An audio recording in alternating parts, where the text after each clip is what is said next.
Good morning, everyone. It's Jana Martins here, and our 5th episode of Reboot Your Tech Mind, a place to create positive habits. So we are getting together every Tuesday at the moment in the morning, 7:45 a.m. for a quick practical tips to kickstart your day in the tech world. So in each episode, we'll focus on one exercise from a range of topics, including goal setting, stress management, productivity hacks, positive affirmations, breathing techniques, mindfulness practice, and so on. So whether you aim to reduce your stress levels, stay motivated, or enhance productivity, we got you covered. So let's reboot together and create some positive habits. It's a quick live stream, only under 15 minutes, but please still, if you have a chance, introduce yourselves in the comments and feel free to ask questions. If you don't have time to answer it live, we can always take it offline. So my today's guest is Matthew, and we're going to talk about resilience today. Let's think about yourself. How resilient are you, and how the sort of questions you're asking yourself at the moment can shape your resilience. Let's practice and think together this morning, and without any further delays, I'm passing it over to Matthew, please.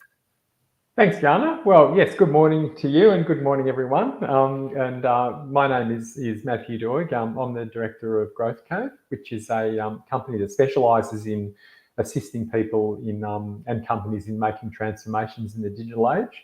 And I suppose one of the big things that people say to me is that through work, through looking for new employment, for dealing with the challenges that come with being in the IT industry, it's really hard to sort of keep on top of things, and it's hard to sort of stay resilient and stay tough, and be able to get through the work that we need to get through. And I've got some what I wanted to go through with people this morning is some what I think is some very practical tips to assist people in being more resilient.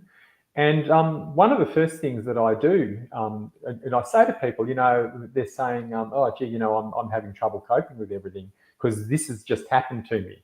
Okay, and we all know this, Jana. We have those days, we have those events, and we just think, oh, what am I going to do? Now, the interesting thing, and this is the first little activity, little exercise I can throw to people.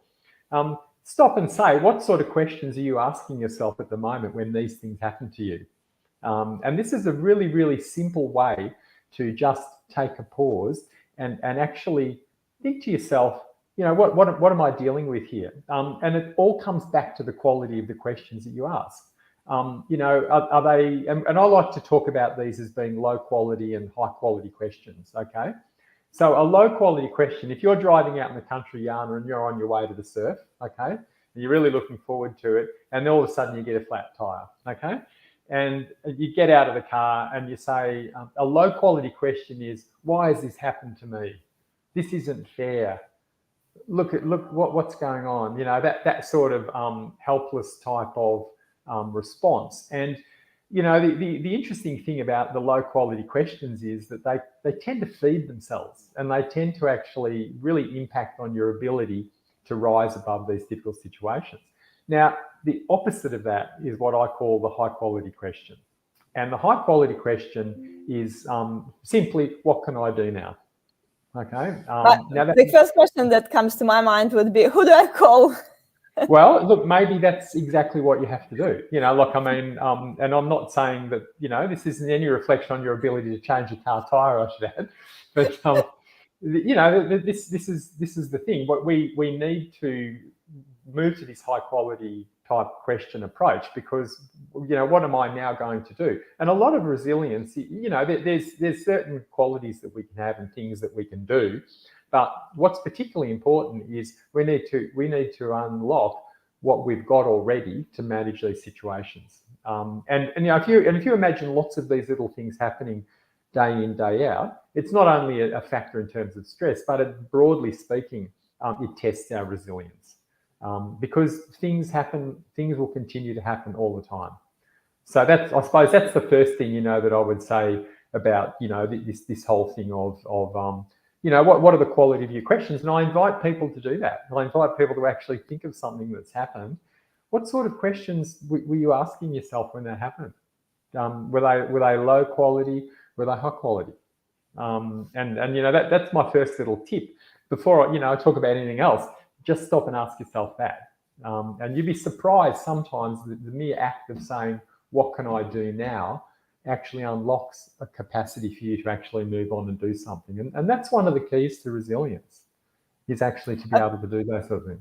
Yeah. I think there is a saying, if you have a problem and there is a solution, just, stop worrying and start doing it. And if you have a problem and there is no solution, stop worrying, there is no solution. Well, exactly. I mean, the universe does not care one jot that you've got a flat tire. Okay, you're not going to suddenly get your tire reinflated. You have to do something to deal with that problem. Now, you can wallow in self-pity, and I mean, look, plenty of people do, but that tends to reduce your broader capacity to deal with things that happen. And resilience today for all of us is so important. I'll just go to the next slide. So, this thing, before we do anything else, we need to shift our thinking. Okay, so stop thinking about that the problem is out there and I can't do anything about it. In other words, that I have no control over this situation at all. That's the first, thing that we need to consider, and start thinking about the sorts of choices that you can make, the kinds of things that you can do in this particular circumstance. And that's part of the steps that we take towards becoming resilient. It's not some magical thing that just suddenly we're tougher inside. It's about almost like a learning process where we begin to understand what are the things that we can do practically, to deal with each of these situations. I mean, look, everyone's going to suffer from these situations. We're all going to feel the pressure. And I'm the first to admit, I mean, our dog went missing a week ago. And I was riding around the street looking for him, on my bike, honking his toy, Now, it took a lot of resilience to do that with a straight face. But I did it. I got out there. I didn't just stand at the gate saying, "Oh, it's not fair, our dog's gone." This is, and I put this to people because as basic as that might sound, this is the choice that you've got in that first instance. So I just wanted to I like to start with that, because I think that's a really, really important thing for us to consider. So here's the big question.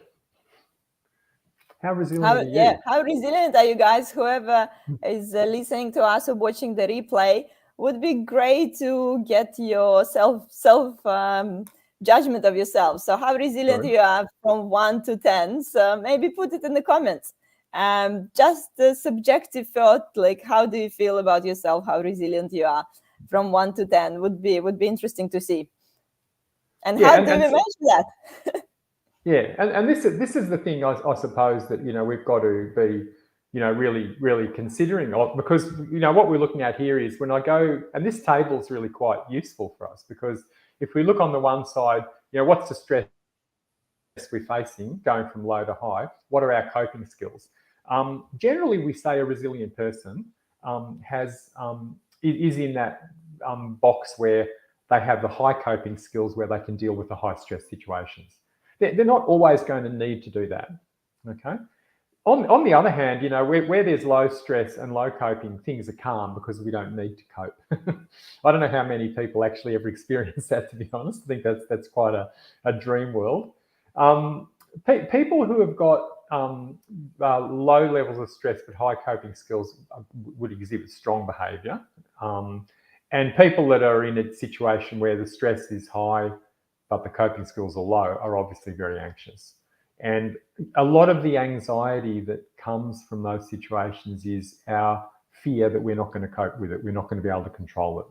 And going back to what I was telling you before, that high quality, low quality questioning thing is very much about what can you actually do? It's almost like a very quick audit that in fact you do have more control over this situation. And everyone in every different circumstance, faced with all sorts of, they might be life-threatening situations, right through to having a bad day at work. You need to understand that you generally have more control in the situation than you might imagine. You know, I say this to people all the time, and it's true. It really is something that we can mobilise within ourselves.